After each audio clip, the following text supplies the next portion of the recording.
Welcome to the channel. ये class 12th की book Vistas का फर्स्ट चैप्टर है द थर्ड लेवल और इसके राइटर हैं जैक फिनी। इस स्टोरी में 3 मेन कैरेक्टर हैं। पहला है चार्ली, दूसरा उसकी वाइफ, तीसरा सैम। उसकी वाइफ का नाम है लाइजा।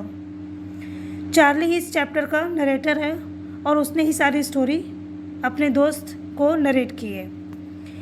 न्यूयॉर्क के प्रेसिडेंट और न्यूयॉर्क हेवन और हार्टफोर्ड रेल रोड्स, इन सब ने मिलकर एक ओथ ली थी और उसमें उन्होंने इस बात का जिक्र किया था कि ये सिर्फ 2 ही हैं। क्योंकि मैं ग्रैंड सेंट्रल के 3rd लेवल पर गया था इसलिए मैं इस बात को नहीं मानता और मैं अपने दोस्त सैम के पास उन लोगों के बीच से गुजर करके उसके पास पहुंचा और उसे मैंने ये बात बताई। मेरा दोस्त एक साइकियाट्रिस्ट है। मैंने उसे बताया कि 3rd लेवल मैं गया था और मैंने उसे देखा है, वो 3rd लेवल भी है। उसने कहा तुम परेशान मत हो, ये सब सपना है।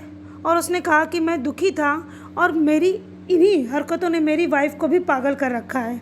लेकिन उसने इस बात को भी क्लियर किया कि जो ये दुनिया है, जो संसार है, वो इनसिक्योरिटी, फियर, वार, किसी न किसी परेशानी से घिरी हुई है और हर व्यक्ति इन परेशानियों से बचने के लिए किसी न किसी चीज़ का सहारा लेता है। ऐसा तुम भी कर रहे हो, तुम भी बचने की कोशिश कर रहे हो। लेकिन जो और लोग हैं वो लोग 3rd लेवल में नहीं भटके हैं तुम्हारी तरह।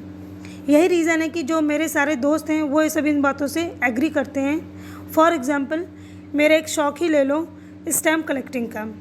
यह भी एक तरीका था जिससे मैं इस दुनिया की रियलिटी से बचने की कोशिश करता था। लेकिन जो मेरे ग्रैंडफादर थे वो रियलिटी से बचने की कोशिश नहीं करते थे। जहाँ तक कि सुना है कि उनके टाइम पर तो सब कुछ शांत था, सब कुछ नॉर्मल था, वहाँ वार जैसी कोई घटनाएं नहीं घटती थी और वो कलेक्शन भी बहुत अच्छा करते थे। यूएस के सारे इशूज़ ले लो या फर्स्ट डे कवर ले लो, ये सारी चीज़ों के वो कलेक्शन करते थे। प्रेसिडेंट रूजवेल्ट भी एक अच्छे कलेक्शन थे।